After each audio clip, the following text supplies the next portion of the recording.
Welcome to Rich Conversations. This is another segment of Rich Answers, where past guests of the podcast, provide me questions to answer for them. You know, things that are really burning on their mind. They really want to know about me. So today, we are recording this at Bourgeois Pig Cafe outside in Chicago. Now it's like 50 degrees or so. It's a little chilly. It's windy. So that's why I have the microphone kind of like this, like I'm about to spit some rhymes. But our questions are being provided by the one and only Justina Nguyen, who's a close friend of mine here in the city, and she's provided 5 tremendous questions. So why don't we get to it, right? 1, you're one of the most avid, disciplined readers I know.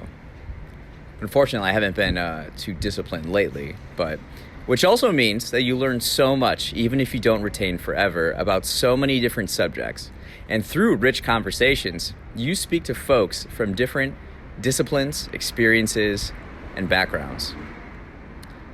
Do you have any goals in 2022 to learn/experience new topics /world outside of book and picking other people's brains?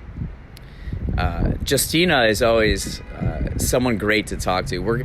Our minds kind of work in the same way, and we're always like, we want to learn more about the world, and we pursue our curiosity, and it's so fascinating when we're together, because we have some tremendous conversations. She was on episodes 27 and 97 of Rich Conversations. Now, while I do a lot of reading and have a lot of conversations both on the podcast and off the podcast, I would say that there's so many different ways that I learn more about the world, and those are just like two parts of that, or two ways. I really learn a lot from observing the world and doing too as well. But it's like when I've trained my mind now through a number of different processes and philosophies, where if I step outside, I see like 1,000 things at once, and everything is telling me something, whether it's a crack in the sidewalk or graffiti on a street sign, or what people are wearing, what people are listening to, all these different things, the architecture, everything is communicating something to me, and I learn from that. And when I go about life, I'm very open and empty. Now, I'm not stupid, but I try to have an empty mind so that I can absorb all the information that I'm receiving, or that the world is telling me. Especially here in the city, there's so much, what do you call that?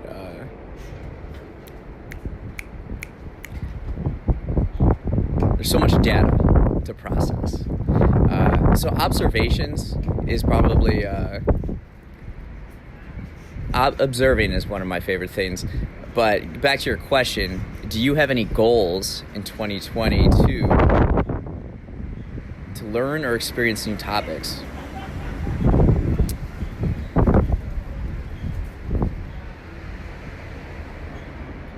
I don't know. There's nothing really. It's because I'm very like goal oriented, but I don't have a specific goal like that.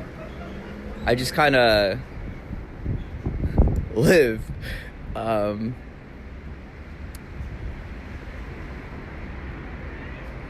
Traveling, learning a new language. I'm working on those things right now and getting those set up, so I know I'll learn a lot through that. So that's kind of my goal, is to like place myself in different locations so that I can observe and gather more information. I consider myself like a data processor, an information processor, and that's how I gain a lot of my insights and qualitative data. Okay, 2. This is a really good question by Justina. we've had discussions on your expectations on topping the summer of 2020. Believe it or not, folks, like the summer of 2020 was one of my favorites. Probably, definitely in the top 5 of my life. I was fortunate enough when COVID happened, I had been practicing my personal philosophies and discipline for at least over a year and a half. So I was mentally prepared, mentally tough to kind of take on the chaos that occurred, and I kind of just kept going and kept growing and kept learning, just in different circumstances and scenarios, right? So 2020 was a fantastic summer. Justina was a part of it. We're in Lincoln Park right here. We would take we hung out a lot, Justina and I. One of my favorite things to do with Justina is to go on walks, and then we critique houses. So, and like how they're designed, and it's like, see, I don't get what they're trying to do here. I don't understand, this, or I like that. I like what they did here. It's so fun because every house here, especially in, like, the neighborhoods are all like different but unique at the same time, and it's one of my favorite activities. It's a cheap, fun activity. You can learn and absorb and observe. It's fantastic. Do you still have these expectations? Since 2022 is already looking optimistic as mask mandates are being lifted, what do you predict for this rich summer of 2022? So I do have to say that even though rich summer 2020 was fantastic, 2021 was really challenging. It was very difficult. It was, I wouldn't say one of the worst. The best thing that happened last summer was the Milwaukee Bucks won the NBA title, and that made everything worth it. But the way I kind of look at the last few years, 2020 was a year of ideation. So the world is kind of in flux, and I'm getting new ideas about what I'm going to do in the future. The end of 2020 and through 2021 was like execution, like trying to get it done, and so much failure, so much learning. It was tough. It was really like 2021 was really challenging because I would just try and fail.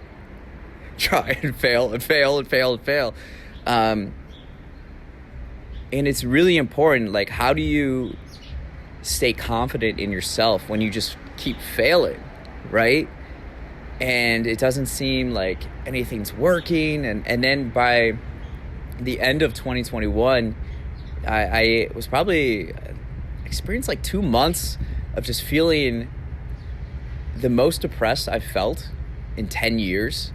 And just like grappling with that, and also being objective about it, and like, why am I feeling this way? Pulling myself out, looking at my habits. And what I noticed is, like, after a while, I wasn't doing these 5 habits of like eating healthy, exercising regularly, reading regularly, clearing space, which means going on walks, just like relax a little bit, and also being social. I feel like I've also, I'm very like goal oriented. I'm very get stuff done. Sometimes I just like grind too much and use like 2020 as an excuse to just like stay in and bunker down and just like keep working. But as far as like health and like holistically, it's really important for like social interactions and company and do stuff and just relax, right? So after that kind of epiphany at the end of 2021,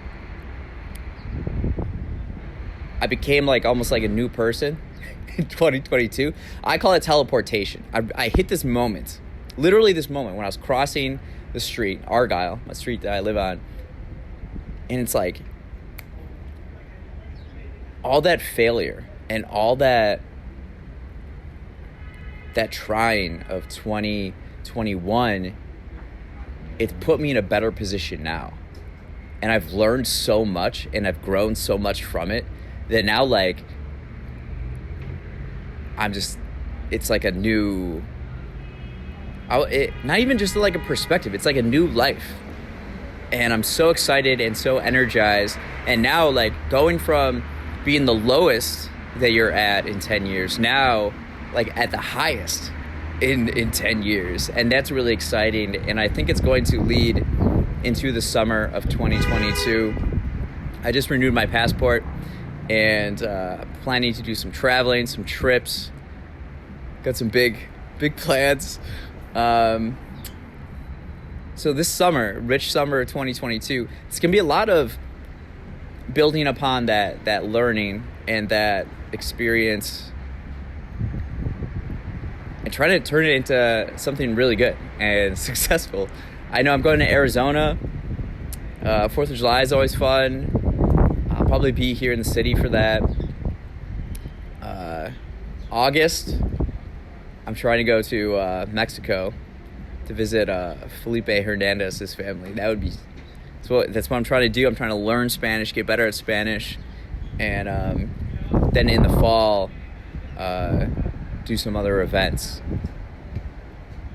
It's a lot, but also I'm gonna take 2022 summer to just like take it easy, go with the flow more.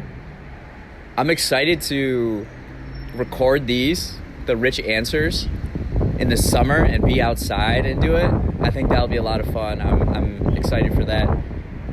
Overall, like, 2022 is just such a fantastic year, and this summer is going to be incredible. Number 3, what new music have you discovered lately? Justina and I have similar music tastes. She's a lot more like, in the know with a lot of the music. She DJs and she's fantastic, and I love going to see her DJ at different spots around the city. So this one, and this kind of correlates with how I've been feeling. When I was in New York in like November 2021, I was feeling kind of at a low, and it was like, okay, I have to do these things before I come back here. So I use traveling a bit, especially to New York, as like a marker of like where I'm at in life in a way. And I corrected and did things differently, where now when I visited in February 2022, I was like floating. And I was listening to the album by the Avalanches, Since I Left You. It's kind of like electronic, but like just like it feels kind of urban. So I'm just walking around New York listening to that album the entire time I'm in New York. And I think it came out in like 2001.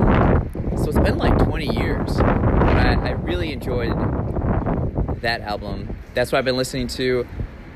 I've been rediscovering Lana Del Rey recently. Louis Mann. We're going to a show by... I don't even know how to say the name. L'Imperatrice at House of Blues. I'm looking forward to that. Some like French music. French music. They got some good vibes. I would say the Avalanches. That's probably the biggest one right now that I've kind of been discovering. So that's been exciting. What country would you like to travel to next, and why? This is Justina's 4th question, and I had mentioned in question 2, I'm trying to go to Mexico towards the end of the summer, hopefully in August. Just renewed my passport, or the process of it. And this will give me a reason to learn the Spanish language more. It's something it's probably my biggest obstacle in life right now, honestly, is not being better at Spanish. It will open up the entire like Western hemisphere, and I just don't have an excuse. But now, again, I know about myself. I like setting like sprints and like finish lines.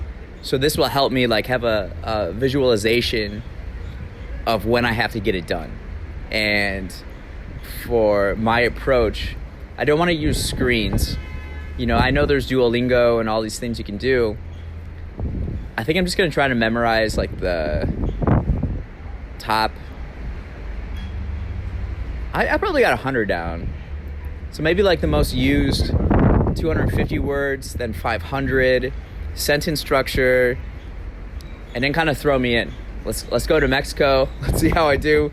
Also, I want to take a trip, like a longer trip, ideally in the winter, to South America and go to Colombia, Peru, Argentina, potentially Brazil, Chile. Chile would be cool.